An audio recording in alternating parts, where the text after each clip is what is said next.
नंदुरबार शहरातील तळोदा रस्त्यावरील सिंधी कॉलनीच्या अलीकडे असलेल्या हॉटेल मंदाकिनी येथे शनिवारी रात्री पूर्व वैमनस्यातून एकावर जमावाने प्राणघातक हल्ला केला। बेसबॉल दंड्याने डोक्यावर हल्ला झाला। या घटनेत सागर रमेश जाधव वय 25 राहणार रायसिंगपुरा नंदुरबार या युवकाला गंभीर दुखापत झाली। जखमी अवस्थेत सागर जाधव शहर पोलीस ठाण्यात फिर्याद देण्यासाठी दाखल झाले, मात्र पुढील उपचारासाठी जिल्हा रुग्णालय येथे दाखल करण्यात आले। दरम्यान शनिवारी रात्री 1:30 वाजेच्या सुमारास उपचारादरम्यान सागर जाधव या युवकाचा मृत्यू झाला।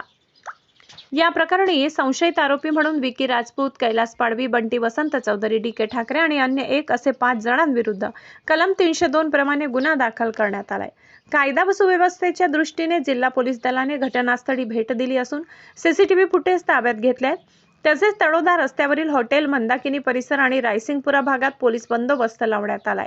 परिसरात शांतता राहावी यासाठी भाजपा नगरसेवक सतीश श्रावण मराठे यांनी रायसिंगपुरा भागात रात्रीपासून तळ ठोकलाय। दरम्यान रायसिंगपुरा भागातील रहिवासी युवकाचा खून झाल्यानंतर शहरात एकच खळबळ उडाली। काल रात्री एक बारमध्ये एक बार मॅनेजर सोबत काही लोकांनी अंदाजे 5 इस्मांनी त्यांच्यासोबत शाब्दिक वाद करून त्यांच्यावर हल्ला केला होता।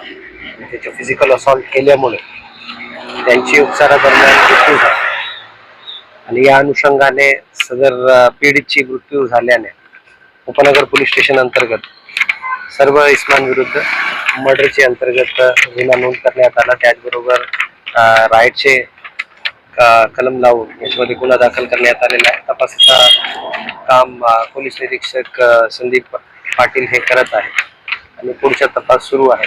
आरोपींचे बद्दल माहिती घेणे चालू आहे आणि त्यांचा शोध घेऊन त्यांना लवकरात लवकर आपण अटक करणार आहोत।